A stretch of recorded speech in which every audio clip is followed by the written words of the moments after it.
If you've been charged with driving under the influence, you are probably overwhelmed and you probably have a lot of questions and are experiencing a lot of emotions. My name is Amanda Bynum. I'm the owner of AJB Law Firm, LLC in Tucson, Arizona. My law firm specializes in DUI defense, both at the misdemeanor and the felony level. I also have experience when driving under the influence is charged as a felony. For example, if you are arrested for driving under the influence with a child in the car, or if you've been involved in a motor vehicle collision that involved criminal damage or an injury to another person, which can be charged as aggravated assault or even vehicular homicide.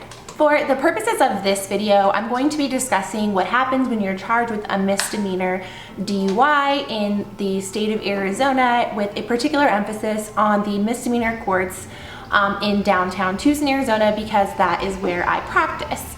I am an attorney licensed in Arizona. If you are charged with a DUI somewhere else, some of the things in this video might be helpful to you, but some of them may not apply. And nothing in this video should be conveyed as personal legal advice. I wanted this to be a resource for people who have been charged with misdemeanor DUI in the state of Arizona and are considering hiring me for their DUI defense, as well as customers who have already hired me and are just looking for a refresher about what to expect in the legal process. If you are stopped by police and you are suspected of DUI, even that arrest can have lifelong consequences that you may not be aware of.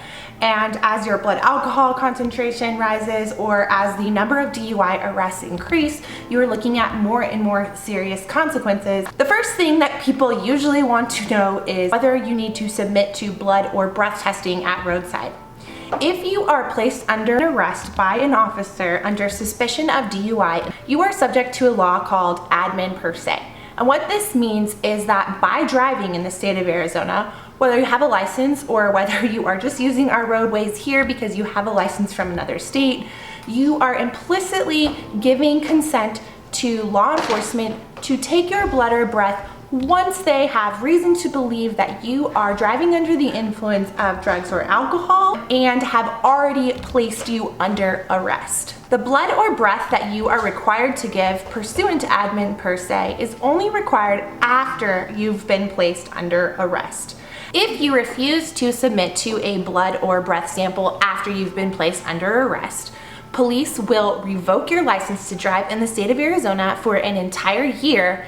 And worse, they'll still go and apply for a warrant from a judge or a magistrate in the middle of the night, and it doesn't take them very long. So not only will you lose your license, but they will also get a warrant and get your blood or breath sample anyway. In my experience, when people call me, they usually have three major concerns following a DUI arrest. 1, the vehicle, 2, the license, and 3, the DUI charges. First, if police suspect that you are driving under the influence of alcohol to an extreme degree at a 0.15 or more, they're required to impound your vehicle for 30 days. And sometimes you can pay to get it out early under special circumstances. In other cases, you're gonna have to wait the entire 30 days before you can go get your car out of impound. You'll have to pay special fees, storage fees, and show paperwork to get your car back out of the impound at the end of that period. The second thing I usually get questions about is the license suspension. And this can be really confusing because the Motor Vehicle Division can take your license to drive before you've been found guilty of a DUI. This is because the Arizona Department of Transportation has a completely different procedure and court system than the criminal justice system, where you will eventually answer to the DUI allegations. What happens once you're arrested for DUI and the officer gets your blood or breath post-arrest is they take some paperwork down and they file it with the Motor Vehicle Division. Your license is typically suspended effective 15 days from that DUI arrest for an entire 90 days. You cannot get your license back until you've done a mandatory alcohol screening at a provider approved by the Motor Vehicle Division. If you or an attorney acting on your behalf choose to contest the license suspension, you can request a hearing. What this does is it stops the license suspension from happening until you can get a hearing date. And there are some pros and cons to requesting an MVD hearing. So it's important that you discuss the pros and cons of requesting a hearing with an attorney. Now, the third and the most serious concern that most people have when charged with a DUI are the criminal charges that they are facing. Although most DUI charges, and this video in particular, deal with misdemeanor DUIs, unlike most misdemeanor charges in the state of Arizona, if you are charged with a DUI and convicted of a DUI, you're required to do jail time. There are substantial fees and other collateral consequences that you might not even think about. So it's really important that you talk with an experienced attorney so that you can put up the best defense to potentially avoid these lifelong consequences. So let's talk about the criminal process. The first thing that happens if you are arrested for DUI and you are not in jail, your first court date that you're given, the one on the citation, is a criminal arraignment. Now, that is a hearing where the entire purpose is for you to plead guilty or not guilty. At this hearing, it's really only appropriate to plead not guilty because you don't know what evidence the police collected against you and whether or not there is sufficient evidence to convict you of driving under the influence, and or whether there are any legal issues that might result in suppression of evidence or dismissal of the charges altogether. Remember, you are innocent until proven guilty. So at this hearing, you plead not guilty and you wait to see what evidence the government has against you. If you are charged with a misdemeanor DUI, you really don't need to go to that arraignment if you have hired an attorney. And that's because an attorney will enter a plea of not guilty on your behalf, and that will serve the purpose of that hearing. Whether you hire an attorney in advance of the arraignment or whether you go to the arraignment and plead not guilty on your own, the next hearing is going to be called a case management conference. At this hearing, you see the judge and you see the prosecutor and your defense attorney, and you meet together in the courtroom to talk about where you are at in the case. The judge will ask the defense attorney, do you have all of the disclosure? Is there anything that you're missing from the prosecutor in order to adequately evaluate the legal and factual issues in the case? And 9 times out of 10, we end up asking for more time so that we can review the disclosure and discuss that with our clients to decide how to proceed. An experienced attorney will get the police reports and other disclosure from the government. They will compare the evidence against you with the Constitution of the United States and the state of Arizona, as well as the laws surrounding DUI or other charges that you're facing, the rules of evidence, and the case law that interprets all of these things. What they're gonna do is answer 2 questions. First, did the government do everything right? Did they follow the 4th and 5th Amendment as well as other provisions of the US and Arizona Constitution? If they do not follow the rules, then your attorney can file a motion to dismiss or a motion to suppress certain evidence that makes it harder for the government to prove the charges against you. Second, your attorney is going to look at the facts alleged in the police report and compare them to the laws of the state of Arizona that you're charged with. So if you're charged with a misdemeanor DUI, the attorney is going to look and see whether there is enough evidence as well as the integrity of that evidence and advise you whether there is sufficient evidence to be found guilty by a judge or a jury. Now in Arizona, because you are looking at jail time, you are entitled to a jury trial. Your attorney is also going to talk with you about the consequences.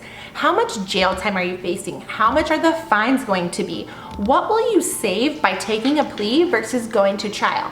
What is the risk assessment? How much do you have to lose? What are the potential chances of you winning if you go to trial? And then it's going to be up to you to decide whether to go to trial or whether to resolve the case with a non-trial disposition. This risk assessment should happen throughout the case. So throughout the criminal representation, your criminal defense attorney should be talking to you and telling you what the state of the evidence is and allowing you as the criminally accused to make decisions about how your case should proceed. The attorney will take your input to decide what type of outcome you might be comfortable with to see if they can negotiate that with the prosecutor or whether going to trial is an appropriate outcome. One thing to keep in mind is that going to trial can take a really long time. There's a lot that has to happen before your attorney can adequately represent you at a trial. So once you decide to go to trial, your attorney is going to get to talk with and interview each and every witness that the government is going to bring to trial to testify against you. So this is their opportunity to really figure out what happened at roadside by asking the police officer specific questions about field sobriety tests. This is one of the reasons why it's super important that you hire an experienced DUI attorney, because there's a lot of technical expertise that the police officers, prosecutors, and only experienced DUI attorneys know about. So they're going to pick apart the field sobriety test, the driving. They're going to look at you as an individual, and they're also going to look at that chemical test, whether it's a blood or a breath test. They're going to look at the chain of custody, how the testing was done, and whether those test results are actually reliable. It's your attorney's job to chip away at the state's evidence. At any point during this pre-trial process, a judge can completely dismiss the case. They can suppress evidence in the case, or they can limit the use of evidence at your trial. In addition, the prosecutor has the authority, as your defense attorney chips away the evidence in your case, to make those same decisions about whether to dismiss the prosecution, to offer a better non-trial disposition, or whether to proceed to trial. Many times, if an experienced defense attorney is able to chip away enough evidence, the prosecution and the defendant are able to reach an agreement that makes everyone happy. If the case is not dismissed, or if a non-trial disposition is not reached, then the case will eventually go to trial.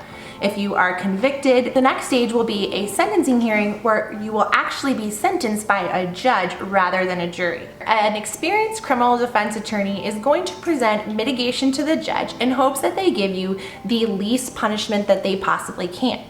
Likewise, that attorney can help you to make sure that you get all of those requirements filed with the court to show that you're in compliance after a conviction. Again, I'm Amanda Bynum. I am the owner of AJB Law Firm, LLC in Tucson, Arizona, where we specialize in DUI and other criminal defense. If you want an aggressive yet empathetic litigator to represent you when you're charged with DUI in Arizona, give me a call at 520-333-7977.